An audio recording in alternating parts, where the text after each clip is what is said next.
To whom much is given, much is required. Part of that requirement is sharing. Culture is the heartbeat within our lives, and it's at the core of so many things. While we live in a time when we are starving for wisdom, I welcome you to your wisdom retreat at Culture Raises Us. Today's guest, none other than, I should say, Jaha Johnson, who is a highly recognized and accomplished music executive who's had executive roles at Hitco Records, Def Jam, to name a few. He's also managed some of our favorite artists like Mary J. Blige, Common, Usher, and many, many others. He's currently the founder and owner of November Yellow record label and manager of Ari Lennox. And he also happens to be one of my dearest brothers for life, and someone who's inspired me in so many, many areas of my life. And before we have him kind of walk through his journey, I want to start with our signature question. And when you hear culture, what does that mean to you? Hi, thanks for having me. I said it's, good to be here with my brother, and I just want to say hats off to you on Culture Raises Us. I mean, you've been doing a phenomenal job, and I believe it's long overdue for you to use your voice and your platform the way you're using it. But to get right into it, when I hear culture, I think about a couple of things. I think about where you're from, what you believe in, and those things kind of come together to help define and shape you and your influences. For me, being from Brooklyn, New York, my family's from Jamaica, growing in a heavy West Indian influenced borough of Brooklyn. I think all of the foundation of what I consider culture and influence comes from that backdrop. And I always like to say that in a, almost in kind of like a selfish way, New Yorkers, we have the beauty of being born into one of the best playgrounds in the world, because there's so many cultures there, that your palette is just very, very, very broad, right? So Literally had this conversation the other day. So we have the benefit of starting off with, a paintbrush that, no offense to anybody else, that you just don't get in other cities or other countries. 1000% agree. And I think it's a great segue into a number of things. First, sharing a little bit more about yourself, as you've already alluded to a couple of elements. But then two, when you talk about culture, we forget sometimes that we grew up in some very distinct cultures that shaped who we are today. And the way you just spoke about New York, I literally was just having this conversation the other day with somebody, just talking about the exposure that we had, and the different components that helped, exactly what you said, shape us, but also shape our environment, shape the different cultures that it started to birth from it. So I'm so glad that you brought that up. And again, it is a natural swing into share a little bit more about yourself outside of being from Brooklyn, New York, family from Jamaica, and all the elements that I know play a key role in you. Share a little bit more regarding who you are and kind of what you've done. I think that my path, I wanted to do something creative, right? Like, I feel, again, when you hear culture, you think about art, you think about how art influences our everyday world and our everyday walk, right? And I knew that I wanted a job. I knew I wanted a career that wasn't kind of wash, rinse, repeat, wear a suit, 9 to 5, clock in, your weekends off. I wanted something that inspired me and allowed me to inspire others. So, starting off early, growing up in the clubs and dancing, and, between that and playing basketball, and then you have some skater friends, like the culture that I was raised in, I was able to see everything, right? We grew up in a time when going to the village, you got exposed to house music, right? Then, I'd come and play ball with you, and that's another side of New York, and then you had some friends who's into skateboarding, that was a whole other side, and all that kind of like at the time when hip hop is really becoming pop culture, right? Hip hop started before us, but I will have to say that, 80s is when it really started to like take a kind of like a foothold on the industry, right? When you think about that iconic moment of Run DMC and their influence on the shell to Adidas, right? To me, that's like a pop culture shifting moment, right? That started from the culture of hip hop. That started from the culture of New York. You know, these are some guys from Queens who put on tracksuits and shell toes and made a song called My Adidas. Yeah, I mean, there isn't something, you can't name a more iconic, impactful cultural moment than that, right? Again, that came out of New York. You know, and when you think about where they came from, Russell Simmons and Rick Rubin, you've got like this rock looking white guy with long hair at NYU, and you got this black guy from Queens. Like, again, culture of like these worlds coming together to create, you know, this shifting music of hip hop. Having that as my backdrop growing up in New York, you know, it was like the world was my playground. When I got to Atlanta for college, you know, going to an HBCU, going to Clark Atlanta University, which was heavily influenced by Spike Lee, another, you know, very important role in culture in New York, and the movies he was making and how he kind of presented like the Black college experience. It inspired me. I wanted to go to HBCU purely because of watching Spike Lee movies.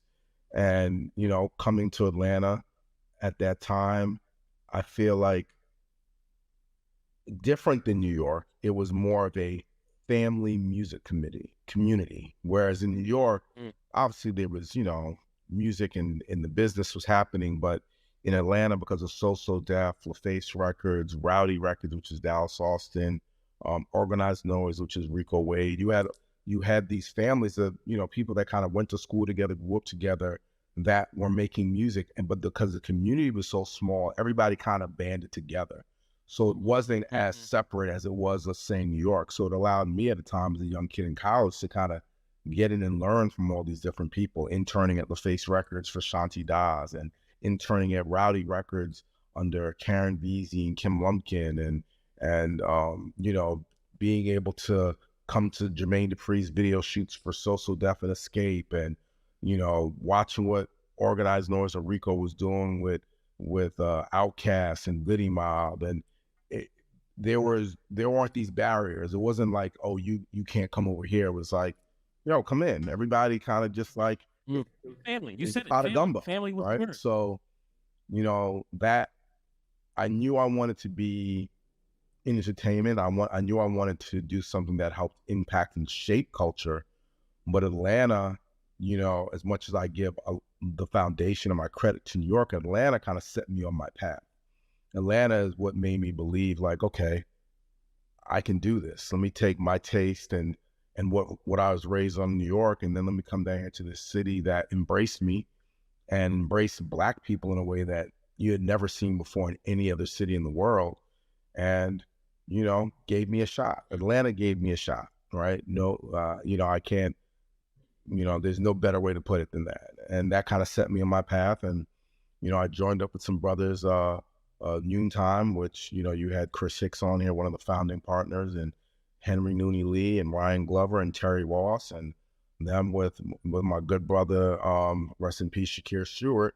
We started this production company, Noontime, and we were just, you know, there were 3 guys from Oakland, 4 guys from DC, me from New York, and we just were figuring out. We were manager, producers, and we were just hustling. We were like, we wanted in, right? And different than everybody else in Atlanta, we didn't have Atlanta roots, right? We were all transplants, right? So, you know, Jermaine and Dallas and Rico, they were born and raised in the city, right? So they had that as an advantage. But what we had as an advantage of, while they embraced us, we also had a hustle in us because we weren't from there that forced us to kind of go out. That's right. Right. And that was like a pivotal moment for us and in music, right? Because at that time, New York was on fire with what Def Jam was doing, and Puff with Bad Boy, and Andre with Uptown, and the West Coast had Death Row, and Quincy Jones had Quest Records. And at that time, L.A. Reid had put up LaFace with Babyface in Atlanta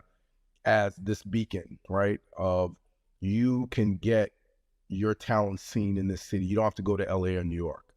And at the time when you have all this great young talent, for that beacon to be there, for that tower to be in the city of Atlanta, it meant a lot.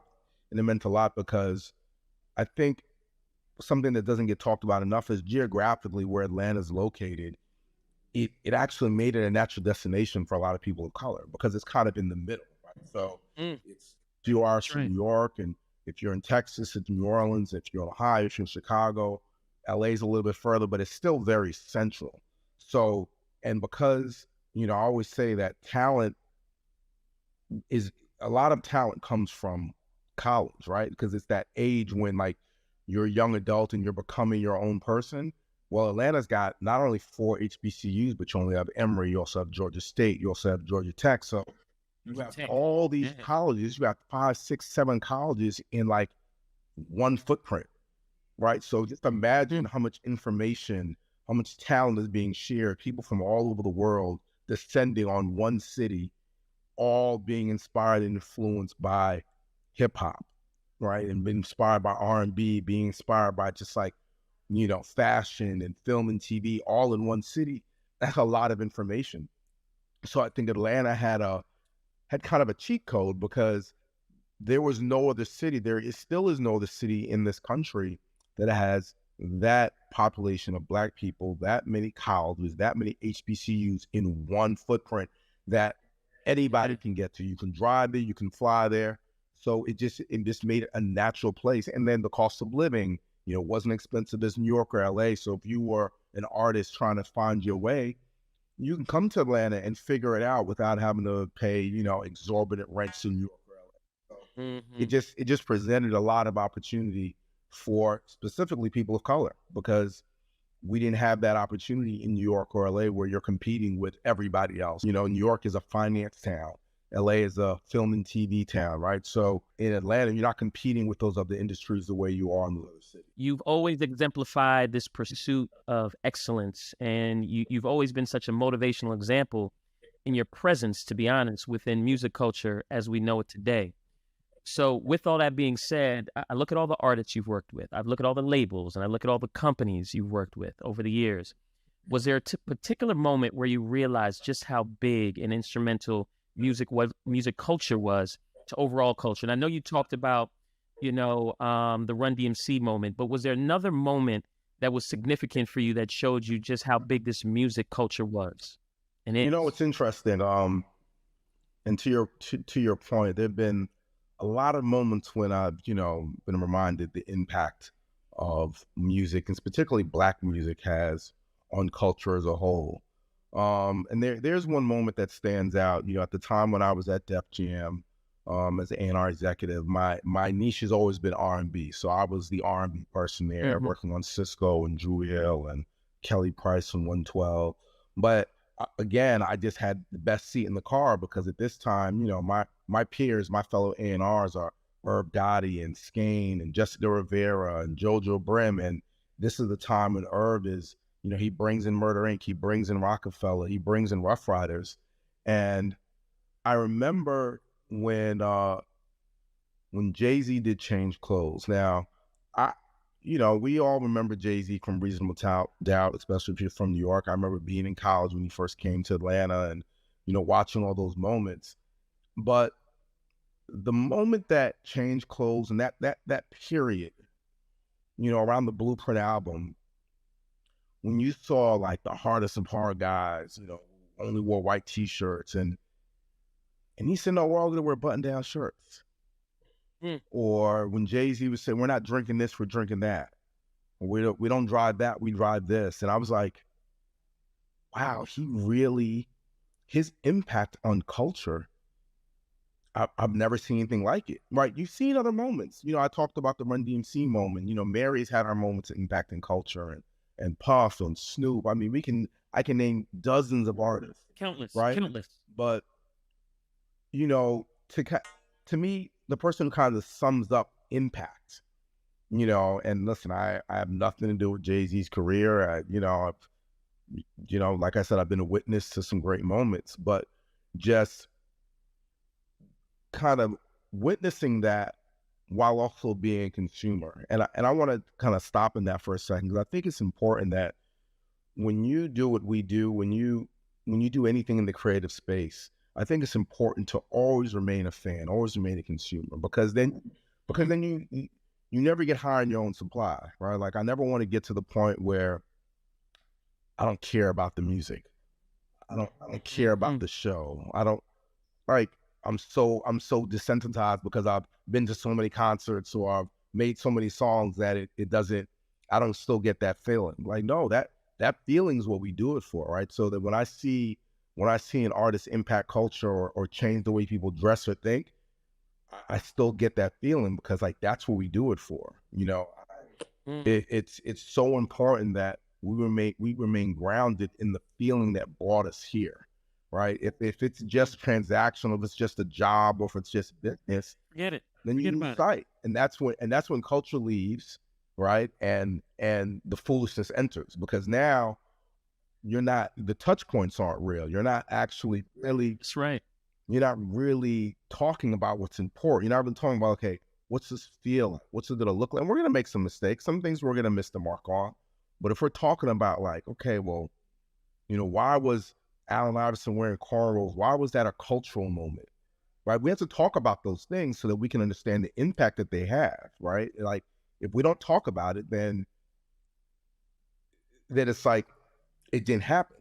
You know what I'm saying? So I Yeah. think, but to go back to your point, like, Jay-Z is definitely one of the biggest examples I've seen of a moment and a person that from an artist that really shifted and impacted culture, particularly with a lot of guys who came from the streets who didn't really have goals and aspirations of, living to 25 or doing Hmm. other than what they're doing. He gave hope to people who a lot of people thought were hopeless. And I think it's important to, recognize people that have that type of impact. And it wasn't just because he rapped. It was because of how he presented himself and how he spoke about his art, to his Hmm. fans. Man, so the Jay-Z thing I get, I think you also mentioned something that's going to be very key and pivotal in terms of the responsibility of all. You were talking about us, but really, if you look at it, all who remain fans, who remain purists of the cultures in which we've helped create, we almost have an obligation and a responsibility to ensure that we stay in the conversations to alleviate that energy that you were talking about that comes in and appropriates because they do not live, breathe, cherish, build, develop this.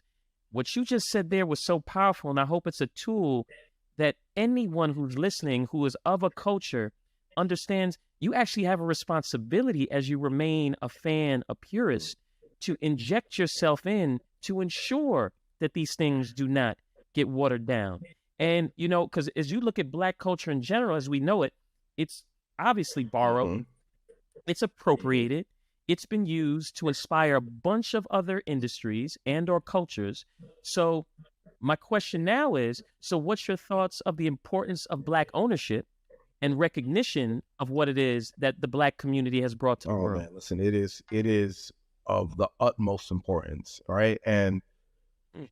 listen, I'm not gonna sit here and say that, you know, Jay-Z and Oprah's and these modern day examples are the first examples of success and Black wealth, right? You have a brother from East Baltimore named Reginald Lewis, who was a corporate lawyer, who was the first American Black billionaire, right? But it wasn't Mm. anything fancy, right? He was a corporate lawyer, right? He started with a paper route, right? But he also came up at a time when it wasn't it wasn't okay to let people know you were successful, right? There's plenty of Mm. stories of Black wealth, and they were taught to just downplay it, not talk about it, right? And it doesn't mean you have to be over the top about it, right? But I think what's important, and when you talk about Black ownership, is we have a responsibility. All of us that are involved in pushing and shaping and influencing culture, we have a responsibility to make sure that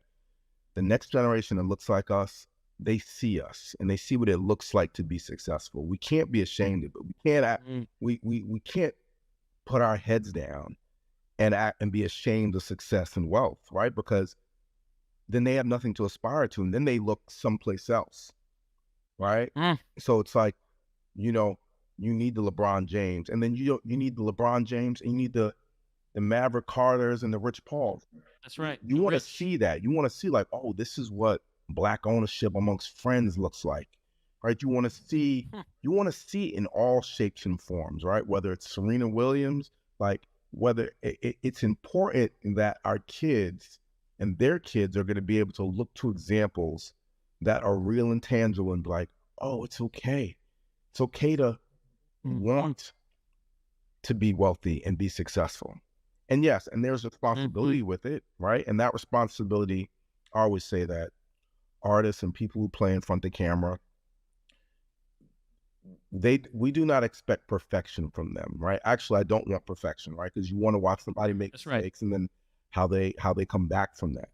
But you do That's have a right. responsibility to be responsible with your words and your actions because again, those same people are watching you. All right. So, Mm. you know, there's nothing wrong with you said something wrong, you did something. Of course, there's certain topics that are just, never okay. But we all make mistakes in our journey, in our path, right? Jay-Z has made mistakes. There's plenty of people who made mistakes. Facts. Doesn't but it's it's how you handle that responsibility. And the worst thing we can do is tell our entertainers and our athletes that they don't have a responsibility because they do, right? Because they represent for all of us, right? We expected Barack Obama to be a man of a certain to move a certain way, right? We Mhm. so if we can expect that of our president, why can't we expect that of our athletes? Why can't we expect that of our artists? Because they will influence the future CEOs. They will influence the future engineers Mhm. and doctors, right? Like it's not just artists influencing artists; it's artists influencing the world.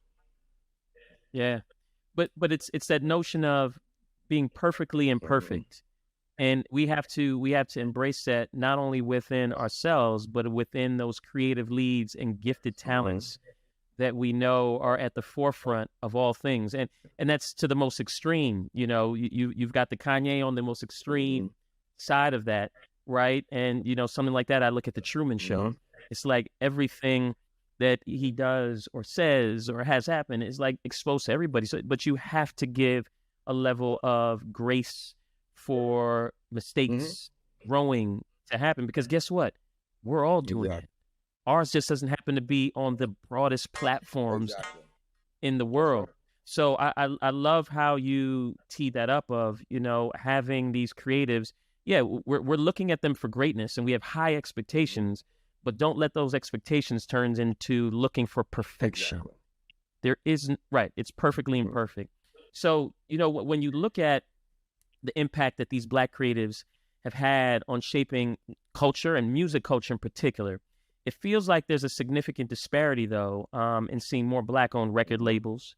And I'd love to get from you what do you think is needed to kind of shift to this greater equity and ownership balance in the music industry? And then what roles can consumers, you talked about still being a consumer, what role can consumers play in this evolution? Yeah, listen, I think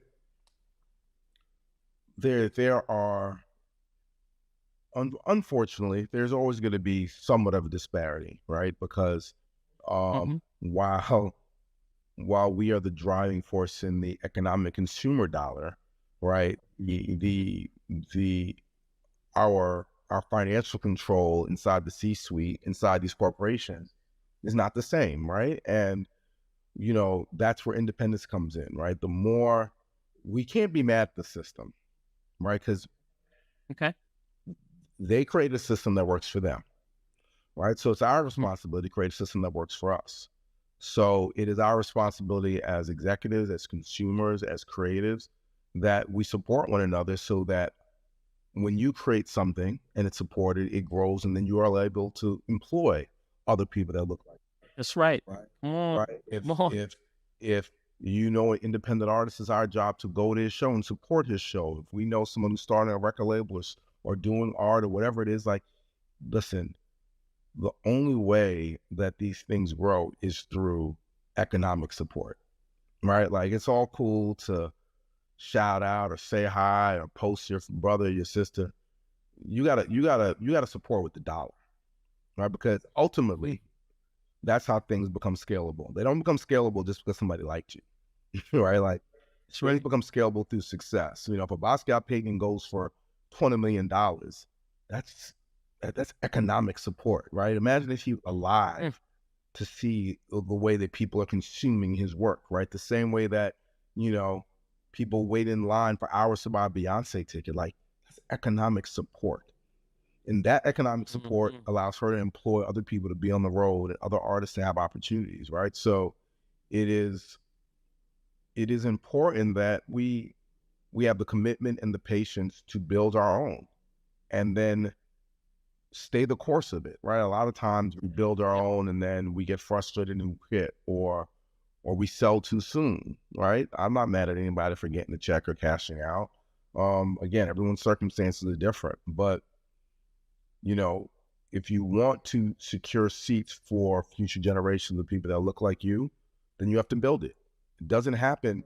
It doesn't happen any other way. You know, if you work for somebody else's company, it's their vision. It's their company, right? So if I go into X record label here, whatever insert name here, that's that person's vision.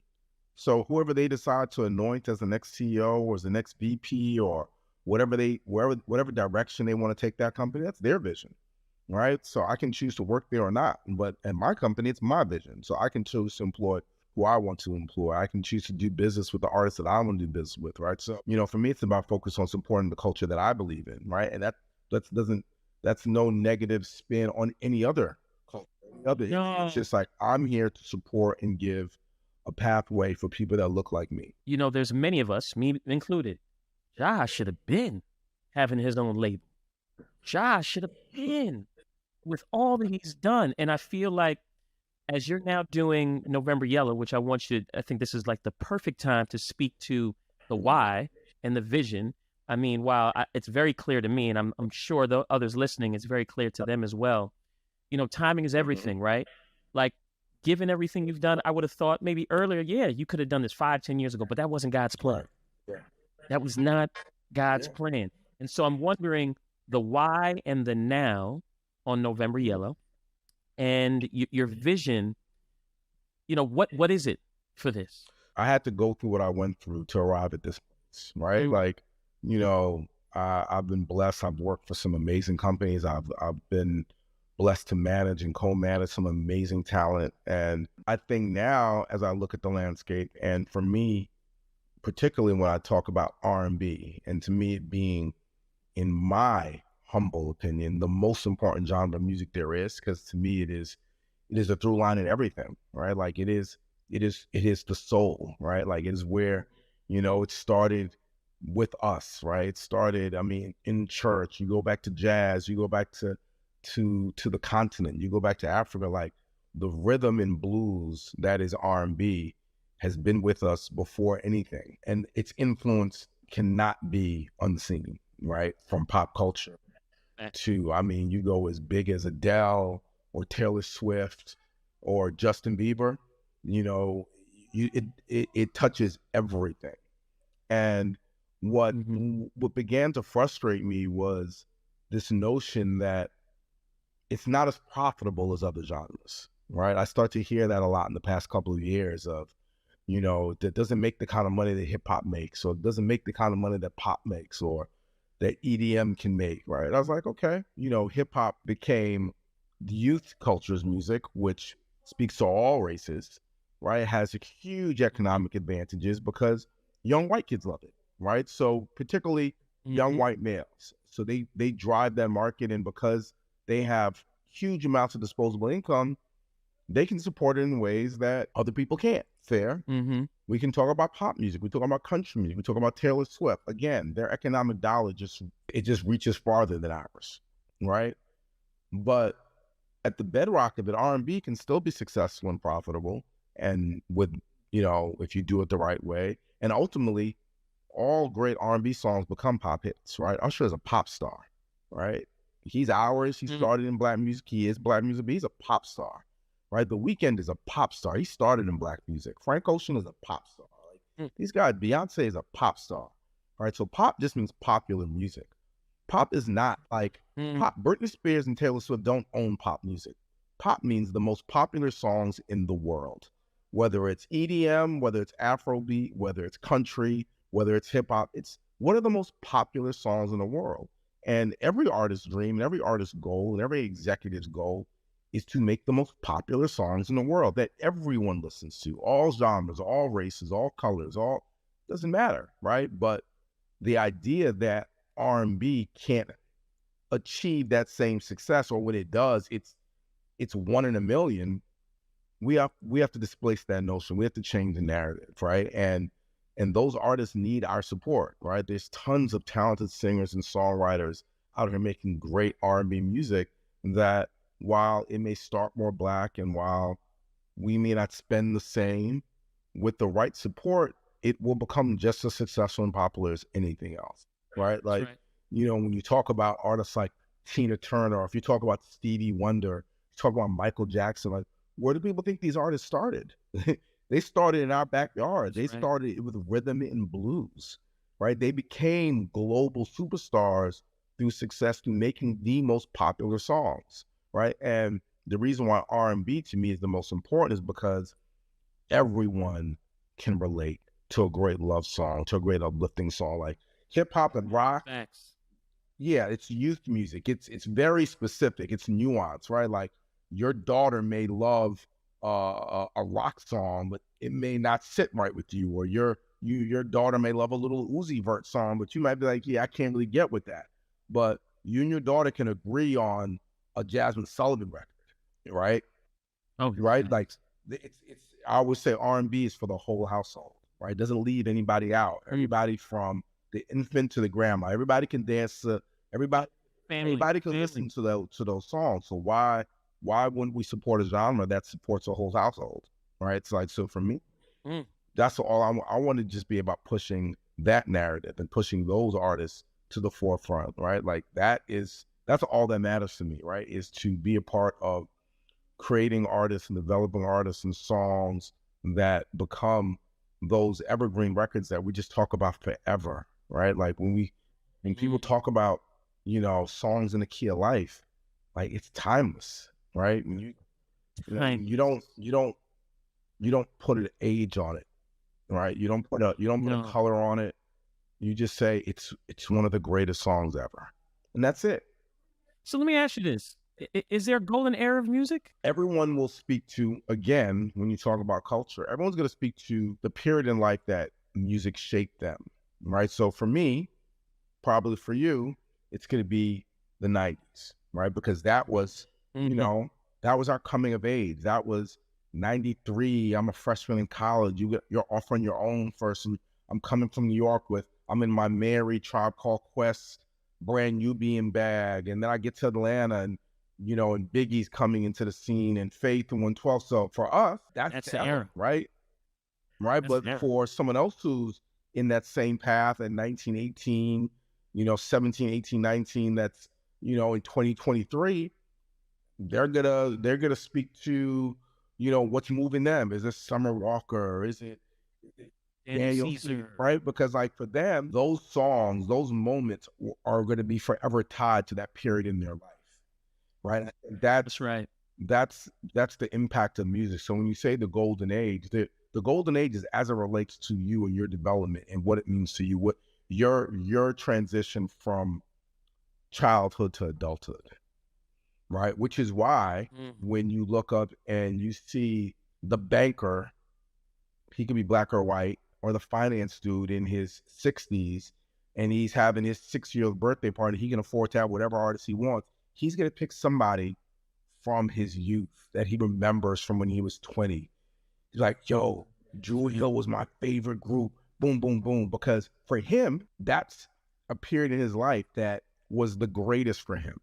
Right. So we're That's all right. gonna be there. We're all gonna be there. Somebody's gonna say it was whoever. It was LL Cool J for this person. It's Kendrick Lamar for that person. Like, depending on That's your right. age and where your journey took you, it's always going to be, your golden age is going to relate to. I always say like 17 to 20 is like your magical 3 years when you become who you are, when your style becomes defined, when your taste in women, your taste in men, your taste in fashion, your taste in music, all those things come together in Mm-hmm. that period, and it's kind of shapes who you are. And if you look back to that period, you'll be like, oh, okay, this is kind of it tracks, and this is what I was That this tracks, right? this Makes makes sense, sense. right? So I I think golden age is just always relevant to where you are in your life. Yeah, no, I love that answer. And so then the follow-up question then would be, if there is an individual that you think has had the largest impact on shaping music culture through the lens of R&B, because I definitely know about you. They call me Slow Jamsby. You are the epitome of Mr. Slow Jams and R&B. But if there was an individual, um, is there somebody that you could say? An individual, I think New Edition as a group and Bobby Brown um, probably have had one of the greatest impacts for Black music just culturally, right? They changed the narrative of what a boy band looks like, right? Like they were relatable. They looked like us. They dressed like us. They acted like us, right? They weren't corny. Then they made these fly songs that just like, you know, you want to play it for a girl, right? And then on the other side of the track, I think that Mary J. Blige has been that for generations of women. Her impact, it's like she's the definition of like hip hop and R&B soul, right? Like she's become our Tina Turner, our Aretha Franklin, right? Like she's that one for us. And her music, the pain in her music, the honesty in her music, the honesty in her tone, right? She's the definition of imperfect perfection, right? Like she never claimed perfection. She just laid it out for you every time. Literally. So yeah, I think her. I think there is. I mean, I don't know that there's one person, right? There's things that there's Prince and his impact. Like Prince, his cultural impact allowed Black people who didn't fit into the normal box to feel seen, right? Because here was this guy who was making these fly ass songs, who wore heels, who wore lace. Right. And so, well, let's talk about that piece of his appearance at the time in which he was, and he's relevant now, but had this coming out. Like that wasn't embraced, bro. Exactly. But for some reason, for Prince, it was like he was unapologetic about it, and he did it in a way. He also did it at a time when, he changed the definition of cool for Black people. Facts. Right. So, again, timeless, right? Here forever. His impact it's immeasurable. But yeah, I think, listen, for me, but then there's a lot of new guys and new guys and males and female artists that I think are doing that work, that are having that impact. I mean, when you look at, artists like Black, who I love, and it's Moody, and it's, Brent Faiyaz, they're really, this new generation of R&B artists that are completely in touch with their emotions. And yeah, it's a little, so it can be a little sad, but they're speaking to a generation of kids who are just feeling it, right? Like, that's right. Like my son said to me the other day, he's like, look, I think the pandemic fucked everybody up, right? It's like, it especially teenagers, right? Like, and if you think about it, when he said it, it made so much sense. When we were teenagers going into high school, graduating high school, like that was some of the best times of our lives, right? And for so many kids, it got stolen from them, right? And they got parked in their bedrooms. You know what I'm saying? So at a time when we was running around New York City and going to parties and going to this and doing that, and they weren't doing any of that, right? So the music that they're relating to kind of speaks to that time, right? For us, we were outside. Our music felt like that. You know what I'm saying? Like our music dictated our actions. We were in the streets, right? These kids are in their bedrooms, so their music it feels like that, right? So again, music. I always say this too. If you want to know what was going on in history, if you want to know what people were thinking, what the youth were going through at a time, just listen to the music, because the music will always tell you what drugs they were on, what their emotions were about, Were they socially conscious? Was suicide a thing? Like the music will always tell you what the kids are trying to say. Mm. Yeah, I love that. And, you know, I come back to the culture that I think you exemplify, this commitment, evolution, excellence. And you've maintained what I call this consistent reputation of someone who gets things done, hard worker, reliable. Like anytime I mention your name to people, it's this immediate like, oh wow, no, Jaha's real deal. And for those who've worked with you, get things done, is who he is, what have you. But now in the industry, this industry is an interesting industry that those qualities and values and relationships and the way in which you move can be very difficult It can be. to maintain in this industry, because not everyone operates on that same code. Let's just say that. How challenging has that been? You know, because it really is easy to move like the majority, but I feel like you move like the minority, like character, consistent reputation. You know, and what's crazy, and not to be funny, it hasn't been hard at all, right? And the reason why it hasn't been hard is, you know, something you could relate to is like I got to look my mother in the face. You know, it's like Mm. my foundation starts there, right? Like that is the foundation of Mm. my character, like my my my hard work and my ability to want to get it done. That's all I knew. That's all I saw growing up, right? So I don't have any other examples. So when I see people that excel doing less, I'm like, that's their path, right? Yeah, we can all get frustrated. We could all want things to happen quicker for us, myself included. But I'm able to go to sleep at night and not have to look over my shoulder. I feel good about most of the choices I've made, you know, the ones that I feel good That's right. about. Like I've thought on them and figured out how not to do that again.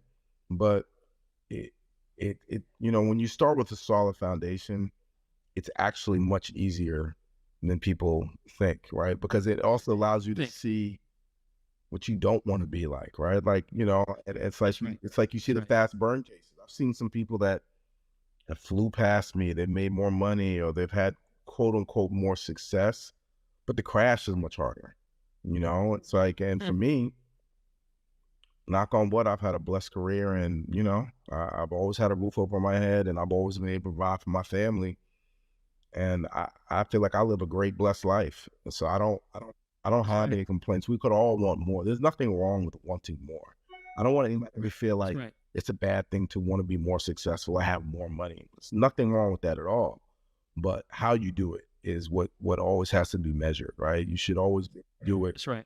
knowing like, is it worth what the outcome potentially could be? You know, Right. that's how I measure. Again, we've all made mistakes, but for the most part, like I'm gonna go at it the way that I know is gonna kind of be a good representation for my family. Because at the end of the day, when I'm dead and gone, my kids they've got to carry this on. They've got to be able to speak on my name. That's You know, I right. want my son and my That's daughter to be right. able to speak on my name in a way that makes them feel good. Not I don't want them to have to defend my name, you know, in a negative way. That's right. Yeah, you know, that's funny. Of course, you watch Succession. You were.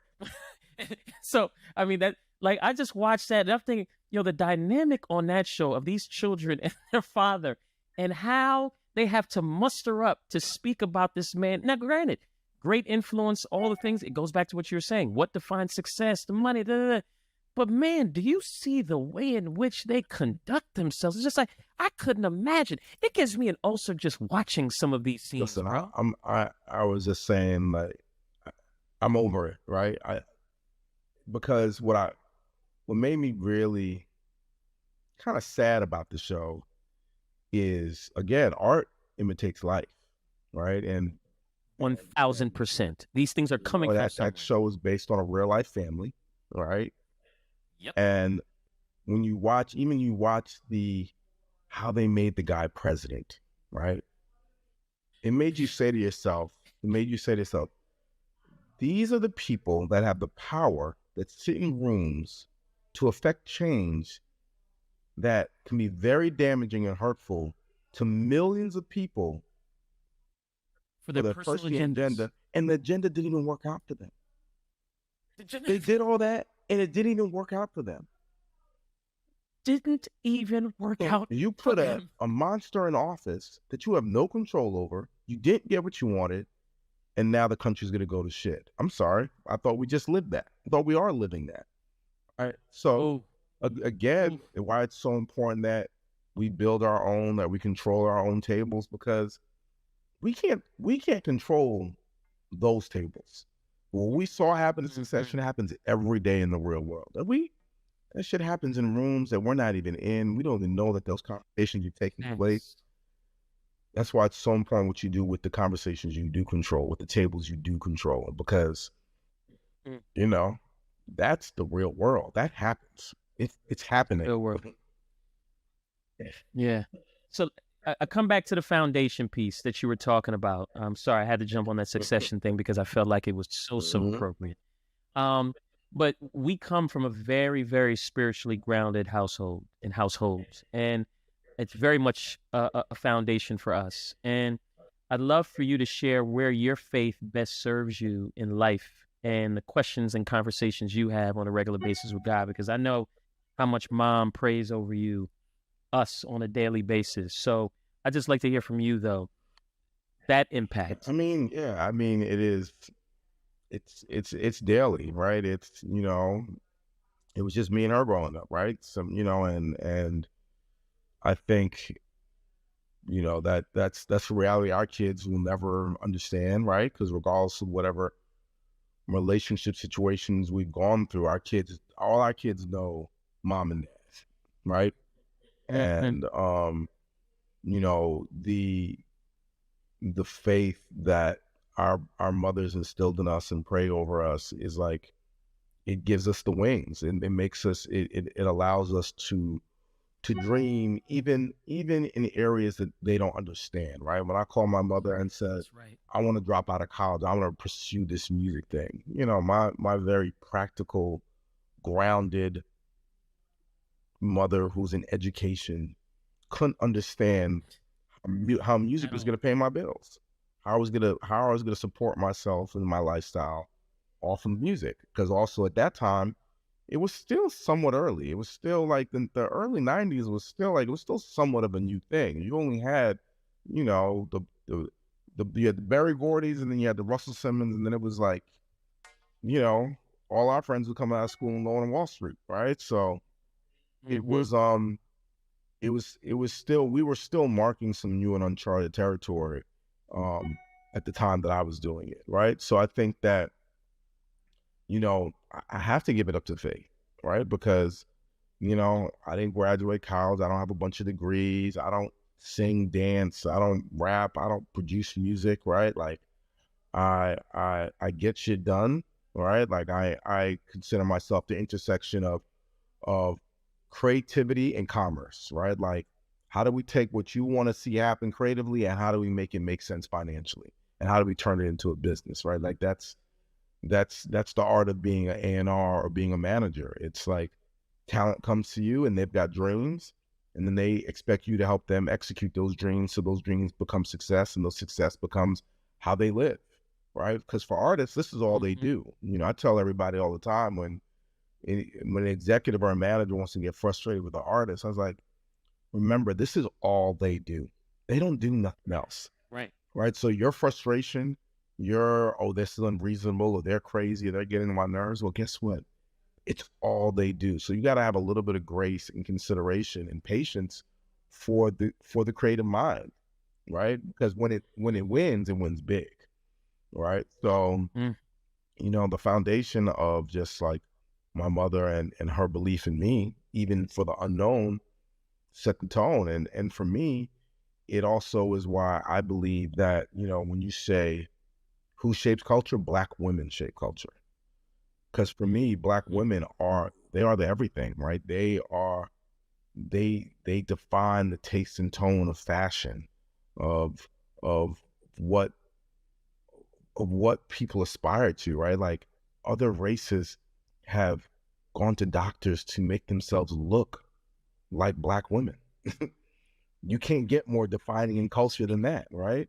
Um, Men do what they do to impress women, right? Like how you dress, the music that you make is to make a woman feel good, right? Like it is, they are it. If you look at in the makeup space, you look at what Rihanna's done with Fenty, right? If you know, there isn't a category that Black women don't influence, shape, and help define what we consider culture.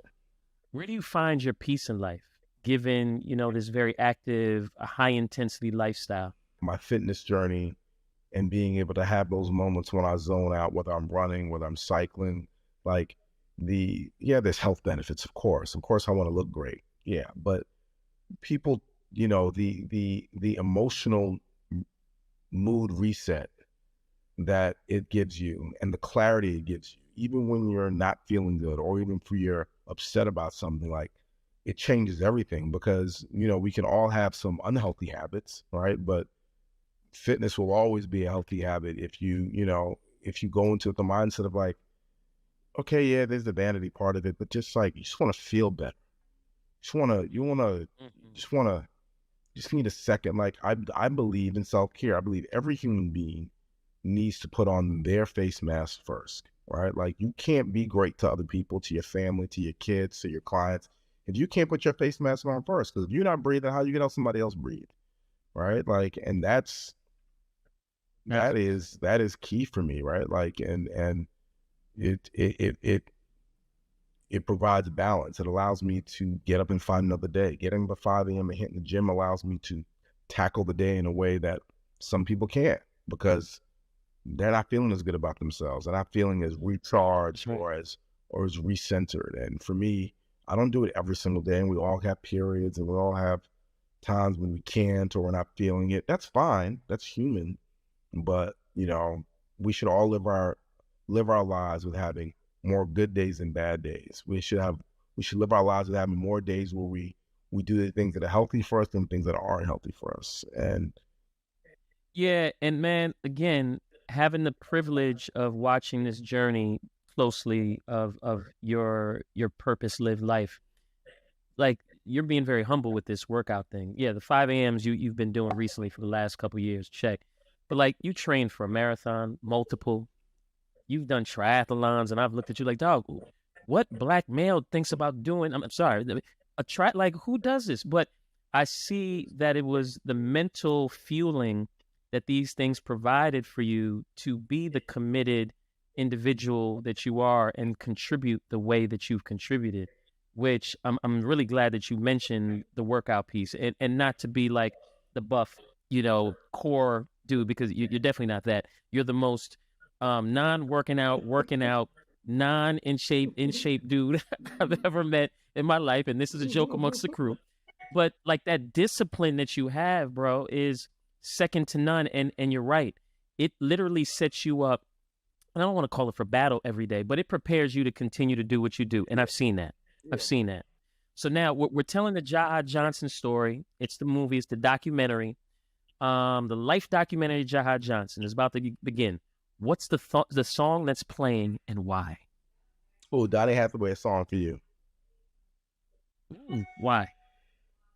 Again, because it starts with Black women. In high school, a girl, I was at her place. She's going through her mom's record collection. And we was talking about music and playing songs. And she played me Donny Hathaway song for you. I might not have been in high, I might have been in the 8th grade or 9th grade, right? I had never heard the song before. I didn't even know who Donny Hathaway was. Wow. And could have been because I liked her. But the song just sounded like one of the greatest songs I'd ever heard. And the feeling I got when I heard that song is the feeling I've been chasing every day I get up and do this, right? Because like I want the songs I'm a part of to make people feel the way that song made me feel. It made me feel like it just made me feel great. It's a great song, right? It wasn't the greatest song in the world. I've heard songs that I've heard lots of amazing records, right? But it was the moment. It's the moment that I could always go back to, right? And I feel like music is Mhm. about creating moments for people to hold on to, right? Like it music music becomes like the internal disk that you get to save the memory on, right? So like if you think about any great memory you have in your life, happy or sad, I promise you, you could relate a song to that moment, because that's the impact of music. Yeah. And that feeling is the feeling that I look for every single time. When somebody tells me they heard a song I was involved with and it made them feel that, that's the goosebumps I'm looking for. That's why I love live shows. I always say that live shows is the most honest part of the music business, because it's the only part of our business that is pure through and through, right? Like it's not the radio or Spotify or Pandora. That's suggested listening, that's background. You maybe turned it on, you maybe didn't, you maybe looked for that song, you maybe didn't. But the commitment to go to a show, I don't care if I gave you free tickets to your favorite artist. You still got to get in your car, still got to pay gas money, still got to get dressed, still got to pay for food, whether it's a date, you still got to pick her up. Like, the commitment to go to a live show means that you have an expectation of that artist when you get there. And your expectation is for them to give you a great show, to make you feel something, right? So like that connection between the fan and the artist, it's the most valuable thing in our business. It's the only thing that you can't fake. You can't fake the streams, you can't fake the listens, right? And you can't fake the feeling, because what happens is, for all of us, we've all been to a show that we loved and came back and told somebody about it. Yo, you got to see such and such. Yo, that show was great. And somebody tells somebody else, and somebody else tells somebody else, and somebody goes and sees that show, right? Like that word of mouth, that impact that a great show has on the audience is immeasurable, right? So for me, it's about that feeling. Like I'm always like, that's my drug. My drug is that feeling. My drug is like, how can I feel that feeling? So look, we can keep going on for days, as you know, but we always like ending the session with sharing 3 seeds that you would want to leave with the stewards of culture moving forward. And you've dropped a great deal of them, but if there were 3 that would come to your mind, the 3 critical things for you, what would they be? For me, the 3 critical things would be intentional, stay the course, and do what you love, right? Because whether you want to be in music, whether you want to be a doctor, whatever it is that you want to do, right? Like you have to do it with intention, right? Because we don't control the timeline, right? Everybody wants it to happen quicker than things happen. That's everyone. That's just human nature, right? But when you're intentional, it will happen, right? And when you stay the course, it will happen, right? Like the enemy is betting on you to quit. They're betting on it. They're like, the devil wants you to quit, because they know that if you keep going, that you will get it, right? So staying the course, like, when you talk about my workouts, that's what it's about, that level of commitment to stay the course. It's not, when you run a marathon, it's not about finishing first, it's about finishing, right? You're only competing with yourself, right? So staying the course is always key, and do what you love, right? That's where I always end with, like, if you don't love it, then it's just a job. If you love it, it's your life, it's your career, it's who you are, right? Like, I don't care what it is. Air you breathe. So when you do what you love, on those bad days, the bad days don't seem as bad when you're doing what you love, right? Because when you're doing what you don't love, the bad days is when you quit. That's the person working, no offense, that's the person flipping burgers. They get a bad day and they walk out and quit, because they don't want to be flipping no goddamn burgers. Right? They're like, fuck this shit, I'm out of here. But when you're doing what you love, you be like, man, listen, I could do 1,000 burgers. You can't take me off my course, because I love this. You know what I'm saying? So that's man, it. that reminder was so powerful. And I can't thank you enough, not only for the reminder, but being an example of all of this. Because as somebody who knows you, I know you walk in this and I know you live this. So I want to thank you for being an example. I want to thank you for sharing the reminder, because it even hit me. Like, stay the course, continue to push forward. And I'm so grateful for you, and I love you dearly. I appreciate it. Love you. Thank you, man. We truly appreciate your support because it helps us fulfill our mission of promoting cultural awareness and personal development. Please click the subscribe button below to help ensure and solidify our mission.